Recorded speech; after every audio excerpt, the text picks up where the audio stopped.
नमस्कार, आप देख रहे हैं न्यूज फॉर इंडिया। मैं हूं आपके साथ ऋतु तिवारी पोखरियाल। दिल्ली एनसीआर में ठंड से अभी राहत नहीं मिलने वाली है। आज शाम को पश्चिमी विक्षोभ एक्टिव हो रहा है, जिसकी वजह से पहाड़ों पर बर्फबारी की आशंका है। कुछ मैदानी इलाकों में बारिश भी हो सकती है, जिससे शीतलहर और कोहरे का कहर बढ़ जाएगा।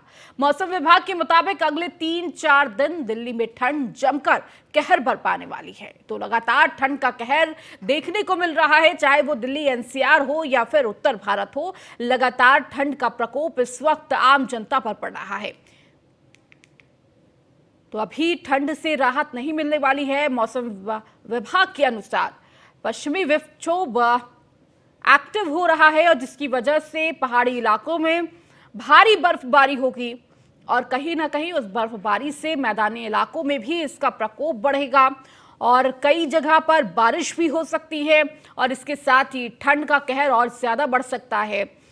तो यूपी, बिहार से उत्तराखंड तक लगातार ठंड का कहर, तो ठंडी हवाओं का कहर देखने को मिल रहा है।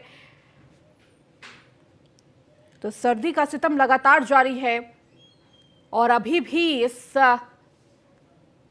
ठंड से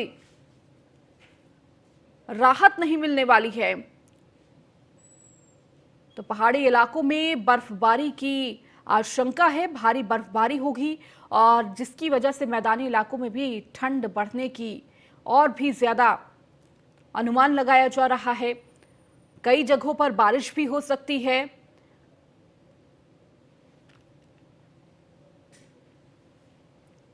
तो लगातार ठंड का प्रकोप देखने को मिल रहा है और इसके साथ ही लोग जो हैं वो अलाव का सहारा ले रहे हैं। प्रशासन की व्यवस्था भी लगातार जारी है।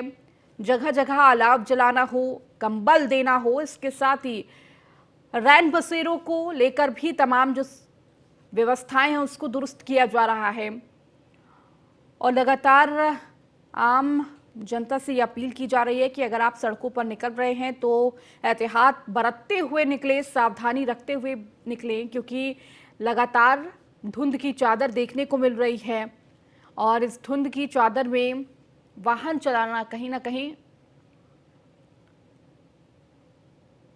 कई सारी मुश्किलें खड़ी होती है और इस दौरान सुरक्षा और सावधानी बरतने की जरूरत है।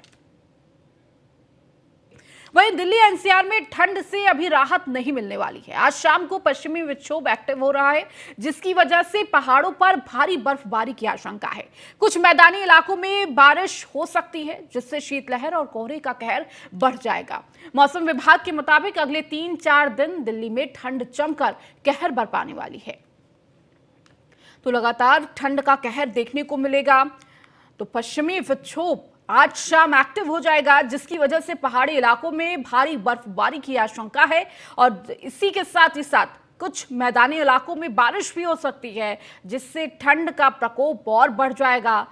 तो दिल्ली एनसीआर का अगर जिक्र किया जाए तो ठंड अभी और बढ़ने वाली है। तो लगातार ठंड का प्रकोप लगातार जारी है और चाहे वो दिल्ली एनसीआर हो, उत्तर भारत हो, हर जगह ठंड का कहर देखने को मिल रहा है। एक मोटी सफेद चादर भी देखने को मिल रही है, जिससे आम जनजीवन बुरी तरह प्रभावित हो रहा है और कहीं ना कहीं हर कोई अपने अपने तरीके से इस ठंड से बचने का प्रयास कर रहा है। तो जगह जगह अलाव जलाकर शरीर को गर्म करते हुए लोग भी नजर आ रहे हैं, गर्माहट लेते हुए। तो वहीं प्रशासन की तरफ से भी तमाम व्यवस्थाओं का जिक्र किया जा रहा है कि जगह जगह अलाव जलाए जा रहे हैं, कंबल वितरित किए जा रहे हैं उन व्यक्तियों को जो असहाय है, निराश्रित है। तो हमारे साथ हमारे सहयोगी भी लगातार हर दिन जुड़ रहे हैं और क्या तस्वीरें हैं उन जिलों की वो भी लगातार बता रहे हैं। हर शहर शहर तस्वीर आपको दिखा रहे हैं। हमारे साथ अश्विनी लगातार लखनऊ से बने हुए हैं, हरेंद्र दुबे गोरखपुर से जुड़ गए हैं, अतुल शर्मा मेरठ से जुड़ गए हैं, वहीं संदीप शर्मा आगरा से हमारे साथ जुड़ गए हैं। अश्विनी, सबसे पहले आपके पास आऊंगी, अभी क्या कुछ स्थिति उत्तर प्रदेश की है? देखिए, अब कहा जा रहा है कि पश्चिमी विक्षोभ आज शाम से एक्टिव हो जाएगा, कहीं ना कहीं कुछ मैदानी इलाकों में बारिश भी हो सकती है और उस बारिश से देखिए ठंड और कोहरे का प्रकोप और बढ़ेगा। बिल्कुल, अगर बात करें तो पश्चिमी विक्षोभ जो है वो लगातार बढ़ रहा है। उसके चलते कहीं न कहीं पहाड़ी क्षेत्र है, वहाँ पर बर्फबारी का असर भी दिख रहा है। साथ ही साथ हल्की-फुल्की बूंदाबांदी भी तमाम जिलों में हो रही है। अगर बात करें कल जो है कल का न्यूनतम तापमान उत्तर प्रदेश के अंदर 4.4 दर्ज किया गया, जो पिछले 10 सालों का रिकॉर्ड तोड़ रहा है। निश्चित तौर पर ऐसे में कहीं न कहीं कहा जा सकता है कि आने वाले समय में जो सर्दी है, जो गलन है और बढ़ने वाली है। निश्चित तौर पर इसको लेकर के तैयारियां हालांकि प्रशासन की ओर से दावे किए जाते हैं। अगर लखनऊ जो राजधानी यूपी की है, सबसे बड़ा सूबा कहा जाता है, यहाँ पर लाखों के लोग रहते हैं और यहाँ पर व्यवस्थाओं की बात करें तो इस समय नगर निगम की जिम्मेदारी है कि वो जो चौराहों पर अलाव जलाए जाते हैं उनकी देखरेख करेगा, अलाव की व्यवस्था करेगा। लेकिन इतने जिम्मेदार अधिकारी नगर निगम के हैं कि इतनी भीषण सर्दी के बीच में गीली लकड़ियां गिरा रहे हैं, जो अलाव जलना तो दूर, उनको उठाना भी मुश्किल हो रहा है, इतनी भारी लकड़ियां हैं। निश्चित तौर पर ऐसे में कहीं ना कहीं अलाव की व्यवस्थाएं जो है कागजों पर चुस्त दुरुस्त दिखाई दे रही है, लेकिन जमीन पर उसकी हकीकत नहीं दिखाई दे रही है। अगर बात करें जो हजरतगंज जहां इसमें हम खड़े हुए हैं, सबसे पॉश इलाका है, वीवीआईपी इलाका, यहाँ पर मुख्यमंत्री रहते हैं, यहाँ पर तमाम आला अधिकारी रहते हैं और सिर्फ अगर बात करें तो हजरतगंज के क्षेत्र हैं जहाँ पर अलाव की व्यवस्था की जाती है। अगर यहीं से आप 1-2 किलोमीटर दूरी जाएंगे तो आपको अलाव जैसे जो व्यवस्थाएं हैं वो समझ में आ जाएगी कितनी व्यवस्थाएं नगर निगम की ओर से की जा रही है। निश्चित तौर पर रैन बसेरों को लेकर के भी व्यवस्थाएं करने के लिए निर्देश मुख्यमंत्री ने दिया था, लेकिन कहीं ना कहीं रैन बसेरों में भी लोगों की संख्या ज़्यादा है और जो व्यवस्थाएं हैं वो सीमित हैं, जिसके चलते कहीं ना कहीं लोगों को परेशानी हो रही। कल एक मजदूर की तेलीबाग क्षेत्र में मौत हो गई है। हालांकि बताया जा रहा है कि उसकी ठंड से मौत हुई, लेकिन ये आधिकारिक पुष्टि कोई भी इसकी नहीं कर रहा कि उसको ठंड से मौत हुई, जबकि मुख्यमंत्री का सख्त निर्देश है कि अगर ठंड की वजह से, शीतलहर की वजह से किसी भी की मौत होती है तो इसका जिम्मेदार सीधे तौर पर जिलाधिकारी होंगे। लेकिन सबके बावजूद भी लखनऊ डीएम की बात करें या लखनऊ नगर आयुक्त की बात करें, कागजी घोड़े दौड़ा रहे हैं, लेकिन जमीन पर ना तो वो स्थिति देख रहे हैं और जहां पर दौरे करते हैं वो निरीक्षण करने जाते हैं तो उन जगहों पर ही जाते हैं जहां पर व्यवस्थाएं दुरुस्त हैं। उन जगहों पर कभी नहीं आ जाते हैं जहां पर व्यवस्थाएं बेहतर नहीं है। सिर्फ 3-4 ऐसे जो रैन बसेरे हैं, चाहे वहां पर बड़े बड़े अधिकारी हो, चाहे डिप्टी सीएम हो, वहीं पर जाकर के निरीक्षण करते हैं क्योंकि पता है वहां की व्यवस्थाएं बेहतर हैं। अधिकारी भी गुमराह नेताओं को, मंत्रियों को करते हैं कि क्योंकि मंत्रियों को पता नहीं रहता कि कहां पर व्यवस्थाएं बेहतर है, कहां नहीं। अधिकारियों को हर चीज पता होती है तो वहीं पर ले जाते हैं जहां पर व्यवस्थाएं बेहतर है। अगर बात सर्दी की, शीतलहर की, तो मौसम विभाग के अनुसार अगले 3 से 4 दिन काफी भारी रहने वाले हैं क्योंकि शीतलहर है वो बढ़ेगी। अगर इसमें बात करें तो लमसम एवरेज यूपी के अंदर 8 से 9 किलोमीटर पर घंटे की हवा गति से जो है हवा चल रही है, जो कहीं ना कहीं लोगों को परेशान कर रही है। निश्चित तौर पर आने वाले दिनों में भी अभी राहत मिलती नहीं दिख रही है मौसम विभाग के अनुसार। आने वाले दिनों में भी अभी भी लोगों को इस ठंड से दो चार होना पड़ेगा और साथ ही साथ सावधान रहने की भी जरूरत है। अश्विनी, बहुत शुक्रिया इस जानकारी को देने के लिए। लौटूंगी आपके पास। हरेंद्र हमारे साथ गोरखपुर से जुड़े हुए हैं। हरेंद्र, इस वक्त गोरखपुर की क्या तस्वीरें हैं, कितनी ठंड इस वक्त गोरखपुर में देखने को मिल रही है और आने वाले दिनों के लिए किस तरह गोरखपुर तैयार है इस ठंड से निपटने के लिए? ऋतु, हम बताना चाहेंगे कि पूर्वांचल में खास तौर से ठंडी आज 3 दिनों से कड़ाके की पड़ रही है। गलन और कोहरा दोनों बड़े पैमाने पर सड़कों पर देखे जा रहे हैं। कोहरे को और गलन के कारण लोग अपने घरों के सामने, अपने दुकानों के सामने अलाव जला करके ठंडक से निजात पा रहे हैं। खास तौर से ठंडक और बढ़ने वाली है और जिला प्रशासन की अगर बात की जाए तो जिला प्रशासन भी पूरी मुस्तैदी के साथ महानगर के विभिन्न चौराहे पर, चाहे वो रेलवे स्टेशन हो या बस स्टैंड हो या फिर जहां पर रैन बसेरा बने हुए हैं, वहां पर अलाव जला करके लोगों को अलाव ठंड से बचने का इंतजाम किया जा रहा है। यही नहीं, लोगों को जो गरीब असहाय हैं, जो सड़कों के किनारे रहने वाले लोग हैं, उन लोगों को कंबल प्रशासन द्वारा दिया जा रहा है, भोजन की व्यवस्था कराई। यह खास तौर से ठंडक इस बार देर से पड़ी है। देर से पड़ने के कारण ठंडक बड़े पैमाने पर एकाएक बढ़ गई है, जिसके कारण लोग काफी तादाद में बीमार भी हो रहे हैं। यही नहीं, आपको बता दें कि जिला अस्पताल से लेकर के हर जगह पर स्वास्थ्य की भी सुविधा कर दी गई है ताकि कोई ठंडक से अगर बीमार होता तो उसकी सुचारू रूप से इलाज कराया जाए। और पूरी मुस्तैदी के साथ गोरखपुर का जिला प्रशासन लगा हुआ है कि कहीं किसी तरह की ठंड से किसी प्रकार की किसी को जनहानि न हो, उसको लेकर के मुस्तैदी अपना दिखा रहा है। और खास तौर से उत्तर प्रदेश के मुख्यमंत्री योगी आदित्यनाथ ने अधिकारियों को निर्देशित भी किया था कि ठंडक से किसी प्रकार की जन हानि नहीं होनी चाहिए और पशुओं के चारे की व्यवस्था होनी चाहिए। हर जगह पर अपनी प्रशासन मुस्तैद नजर आ रही है और आने वाले ठंडक को भी जो जिस तरह से अभी अश्वनी जी ने बताया कि ठंडक के आसार बढ़ रहे हैं, प्रशासनिक अधिकारी अमला तत्पर तैयार है। वाकई ठंडक के आसार बढ़ते प्रशासन देख करके जिस तरह से मुस्तैदी बनाया हुआ है और आगे के लिए मुहिम बना रहा है, खास तौर से लोगों के सुख समृद्धि और स्वास्थ्य की चिंता करते हुए प्रशासन हर जगह पर अलर्ट नजर आ रहा है। बिल्कुल हरेंद्र, देखिए प्रशासन को अलर्ट रहना भी जरूरी है क्योंकि आगे आने वाले वक्त में कहीं ना कहीं और ज्यादा मुस्तैदी दिखाने की जरूरत है। बहुत शुक्रिया हरेंद्र, लौटूंगी आपके पास। मेरठ से अतुल जुड़े हुए हैं। अतुल, मेरठ की क्या स्थिति है? ठंड से किस तरह आम जनजीवन प्रभावित हो रहा है और इससे बचने के लिए प्रशासन की तरफ से क्या मुस्तैदी दिखाई जा रही है?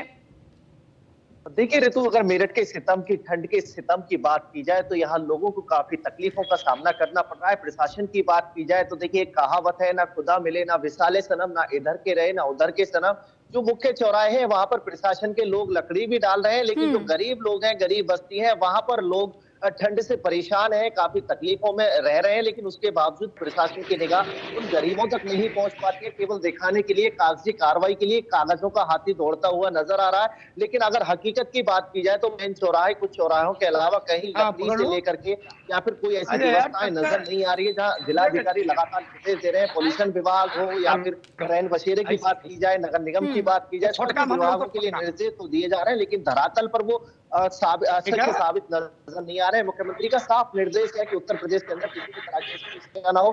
उत्तर भारत की बात की जाए, पश्चिम उत्तर प्रदेश की बात की जाए तो यहाँ ठंड का सितम लोगों को तपतपाने के लिए मजबूर कर रहा है और ठंड के सितम से लोग काफी परेशान हैं। और डॉक्टरों की बात की जाए, देखिए अस्पतालों में इस समय भारी भीड़ देखने को मिल रही है, आंखों में जलन और खांसी की कई शिकायत ऐसी सामने आ रही हैं जिसको लेकर के काफी लोगों को तकलीफें बढ़ रही है, जिसको लेकर के डॉक्टरों के यहाँ काफी भीड़ लगती हुई नजर आ रही है। उसी को लेकर के अगर देखा जाए तो ठंड के सितम से आम जनता और गरीब जनमानस के लिए काफी परेशानियों का सामना करना पड़ रहा है। उसी के साथ साथ जो अधिकारी हैं वो खाना पूर्ति कर रहे हैं, केवल कागजी कार्रवाई यहाँ पर दिखाई जा रही है। लेकिन उसी के साथ साथ अगर हकीकत की बात की जाए तो यहाँ धरातल पर ठंड को लेकर के खास इंतजाम नजर नहीं आ रहे हैं। लेकिन उसी के साथ साथ जो मेरठ के मुख्य 2-3 रैन बसेरे हैं, उन्हीं में जाकर के जो नगर आयुक्त हैं वो वहां पर निरीक्षण करते हैं। और उसी के साथ साथ अगर देखा जाए तो उसी के फोटो लगातार सोशल मीडिया पर भी वायरल किए जाते हैं कि हमारी तरफ से निरीक्षण किया गया है। लेकिन हकीकत की बात की जाए, कई जिला अस्पताल, अगर एक जिला अस्पताल के रैन बसेरे की बात की जाए तो कई ऐसे रैन बसेरे हैं कि जहां पर बैठने के लिए भी इंतजाम नहीं है। तो कहीं ना कहीं प्रशासन की लापरवाही आम जनता के लिए काफी भारी पड़ती हुई नजर आ रही है कि लगातार ठंड का सितम आम जनता और गरीबों को सता रहा है। गरीबों का खून चूसता हुआ ये ठंड का सितम नजर आने लगा है। अगर पहाड़ों की बर्फबारी की बात की जाए तो उत्तर भारत के साथ साथ पश्चिम उत्तर प्रदेश में काफी उसका प्रभाव पड़ता है। ठंड का काफी यहाँ पहले से चल रहा है। लगातार देखा जाए तो गलन के चलते लोग घर से बाहर निकलने के लिए काफी मजबूर है, घर से बाहर निकल रहे हैं, लेकिन काफी मजबूरी के साथ देखा जाए तो गलन के चलते चलते यहाँ लोगों को काफी तकलीफ का सामना करना पड़ रहा है। जो हार्ट के पेशेंट है, अस्थमा के पेशेंट है, उनको भी काफी तकलीफ हो रही है। जो बुजुर्ग है, सुबह वॉक पर जाते हैं, उनको भी काफी तकलीफों का सामना करना पड़ रहा है। लेकिन प्रशासन की कार्रवाई है, जो लापरवाही है, कहीं ना कहीं आम जनता के लिए बड़ी साबित होती हुई नजर आ रही है। जनमानस को ठंड के सर्दी के चलते नुकसान ना हो। लेकिन मेरठ की बात की जाए तो यहाँ पर सभी अधिकारी लापरवाही करते हुए फिलहाल नजर आ रहे हैं। जिला अधिकारी लगातार निर्देश दे रहे हैं कि ऐसे अधिकारियों पर भी कार्रवाई की जाएगी। ठीक है अतुल, ठीक है, बहुत शुक्रिया इस जानकारी को देने के लिए। लौटूंगी आपके पास। संदीप जुड़े हुए हैं आगरा से। संदीप, आगरा की क्या तस्वीरें हैं, ठंड का क्या हाल है? क्योंकि लगातार देखिए आगरा में पर्यटकों का आने का दौर भी लगातार जारी है। ठंड बढ़ती है तो कहीं ना कहीं लोगों की संख्या भी वहां पर बढ़ जाती है। किस तरह से लोग परेशान हो रहे हैं इस ठंड से और किस तरह की भीड़ देखने को मिल रही है? देखिए बिल्कुल निश्चित तौर पर जिस तरीके से पश्चिमी उत्तर प्रदेश से इस तरह से हवा चली है तो वहां उनको देखते हुए मौसम का जो मिजाज है वो भी आगरा में बदला बदला दिखाई दे रहा है। उत्तर प्रदेश में ठंड तेजी से बढ़ रही है और आगरा की बात करें तो आगरा में लगातार मौसम का उतार चढ़ाव देखने को मिल रहा है। और बढ़ती ठंड को लेकर कई जनपदों में छुट्टी, बच्चों के स्कूलों की छुट्टी भी कर दी गई है। तो वहीं आगरा की बात करें तो आगरा में गलन का माहौल दिखाई दे रहा है। लेकिन अच्छी धूप निकलने से सुबह लोगों को इससे राहत मिली। हालांकि ठंड को देखते हुए जो बुजुर्ग हैं, बच्चे हैं, उनके बचाव के लिए डॉक्टर लगातार सलाह दे रहे हैं कि वो घर से ना निकले और ठंड में घर के अंदर ही रहें। वहीं मौसम विभाग की अगर बात करें तो मौसम विभाग में लगातार उनका कहना है कि 31 दिसंबर तक ये ठंड लगातार जारी रहेगी। वहीं जिस तरीके से शीत लहरें चल रही हैं, जो ठंडी ठंडी हवाएं चल रही हैं, उनकी वजह से लगातार लोगों को ठंड सता रही है। वहीं लोग ठंड से बचाव करने के लिए अपने घर, अपने खेतों, अपने आसपास अलाव जलाकर और पूरे ऊनी कपड़े पहनकर ठंड से बचने का प्रयास कर रहे हैं। अगर प्रशासन की बात करें तो प्रशासन द्वारा लेखपालों की मदद से जो गरीब असहाय लोग हैं, जो ठंड से परेशान है, उनको कंबल वितरित भी किए जा रहे हैं। अगर रैन बसेरों की बात करें तो रैन बसेरे कागजों में तो लगातार दिखाई दे रहे हैं, लेकिन अगर धरातल की बात करें तो उनमें कोई उचित व्यवस्थाएं नहीं है। जो गरीब असहाय लोग रोड पर रहने को मजबूर है, उनके पास घर नहीं है, छत नहीं है, तो उनके लिए जो अलाव के लिए व्यवस्थाएं, चाहे वो लकड़ी डालना हो या रैन बसेरे हो, उनमें कपड़े से लेकर रजाई गद्दे की व्यवस्थाएं वो पूरी तरह से प्रॉपर नहीं है। तो कहीं ना कहीं ठंड का कहर तो लगातार बढ़ रहा है। और आगरा की बात करें तो आगरा में जो ठंड है वो सुबह शाम ही देखी जा रही है, क्योंकि जो सोमवार को जो मौसम रहा वो सबसे ठंडा दिन रहा। यहाँ पर आगरा की बात करें तो जो सर्दियों का जो मौसम रहा वो सबसे ठंडा दिन रहा। हालांकि अभी घाम जो धूप निकलती है उससे लोगों को काफी राहत मिल रही है और लोग काफी धूप निकलने से राहत महसूस करते हैं। जी ठीक है संदीप, और देखिए कहीं ना कहीं जो एक्सपर्ट है वो भी कह रहे हैं कि आप इस ठंड से किस तरह बचाव कर सकते हैं और आप ज़्यादा से ज़्यादा घर में रहें, ये बेहद ज़रूरी है, क्योंकि ठंड के साथ सर्दी और तमाम तरह की बीमारियां भी देखने को मिलती है। और इसी ठंड से बचने के लिए तमाम तरह की व्यवस्थाएं भी प्रशासन की तरफ से कहीं मुस्तैदी दिख रही है, कहीं नहीं दिख रही है। ये तस्वीरें भी सामने आ रही हैं। लगातार हमारे सहयोगी जुड़े हुए हैं जो हर एक अपडेट आप तक पहुँचा रहे हैं। हरेंद्र हमारे साथ गोरखपुर से जुड़े हुए। हरेंद्र, अगर आपके पास लोग हो अगल बगल तो उनसे भी जरा जानिए कि किस तरह से इस ठंड से वो लोग निपट रहे हैं, क्योंकि कहीं ना कहीं देखिए ठंड अभी और बढ़ने की ओर है और लोगों को परेशानी भी हो रही होगी आम कामकाज के लिए, जो घर से रोज निकलते हैं रोजमर्रा के कामों के लिए, उनको भी दिक्कतों का सामना करना पड़ रहा होगा। ऋतु, इस समय हम जिस जगह पर मौजूद हैं वहां हम दिखाना चाहेंगे कि लोग अलाव के सहारे ठंडक को और गलन को मिटाने का प्रयास कर रहे हैं। यहाँ पर कुछ लोग भी मौजूद हैं, इनसे जानेंगे ठंडक से बचाव के लिए किस तरह से आप लोग व्यवस्था बना रहे हैं। आगे बढ़ रहे हैं, ताप रहे हैं हम लोग। पढ़ने वाले छात्र कैसे जा रहे हैं? स्वेटर पहन कर जा रहे हैं, टोपी लगा के जा रहे हैं। टोपी लगा कर जा रहे हैं। किस तरह से आप लोग अपना बचाव कर रहे हो, क्या है? वो आग जला के, स्वेटर पहन के, और बहुत से साधन है, ऐसे घर से बहुत कम निकल रहा है। ठंडक आगे और बढ़ेगी कैसे आप लोग? लग तो रहा है कि ठंडक आगे बढ़ेगी। आगे बढ़ेगी। उसके लिए क्या है आप लोगों ने प्लान बनाया? क्या प्लान बनाया? स्वेटर पहनिए, टोपी लगाइए, आगे तापिए।